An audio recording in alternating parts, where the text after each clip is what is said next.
Jeigu paklausčiau jūsų, kokius žodžius dažniausiai naudoja jūsų mažyliai? Tikriausiai dažniausiai vaikai sako daiktavardžius. Na, kas čia, kas čia, kas čia? Juk taip įprastai skaitome su jais knygeles ir taip nesąmoningai netyčia prašome jų įvardinti, kas čia. Voverė, riešutas, šaka.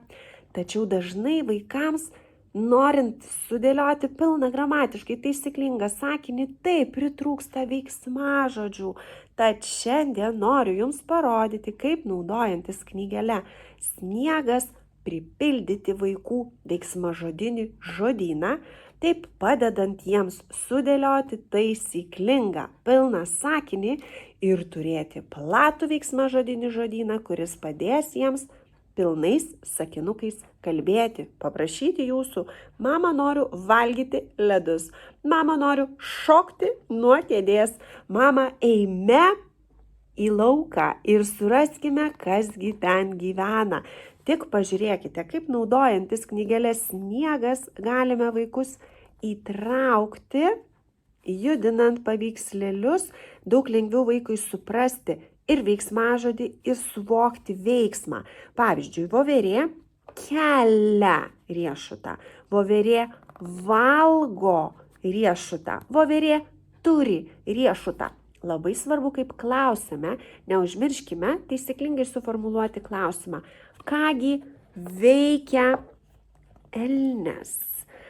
Ką veikia elnias? Kai klausime, ką veikia, vaikui iš karto reikalauja surasti veiksmą. Kągi veikia elnias? Elnias ėda žolę. Labai smagu, kad šioje knygelėje yra tokios tikrai įtraukiančios istorijos, kurios padės vaikui sukoncentruoti dėmesį. Na, pavyzdžiui, ar tu žinojai, kad elniai maitinasi naktį? Ar gali man padėti padaryti, ką veikia elnias? Įtraukiame vaiką. Dabar atėjo naktis. Elnias valgo. Elnias maitinasi. Juk lietuvių kalba yra tokia graži. Jinai tokia yra kupina įvairiausių žodžių. Padėkime vaikams juos susidėti į jų žodyną. Labai patinka vaikams tokie judantys paveikslėliai, jiems norisi čia pakrapštyti kažką. Taip smagu, tos interaktyvios knygos, juk įprastai tik tai, gali paliesti. O taip smagu, kai kažkas juda. Čia, pavyzdžiui, galime išmokti: skrenda, lekia, slepiasi. Skrenda, lekia, slepiasi. Ar atsimenate, ankstesnėse pamokėlėse esu minėjusi, kad kartojimas yra labai svarbus momentas, norint, kad tie žodžiai įsėstų ir vaikas greičiau jos išmoktų. Mes daug kartų kartojame.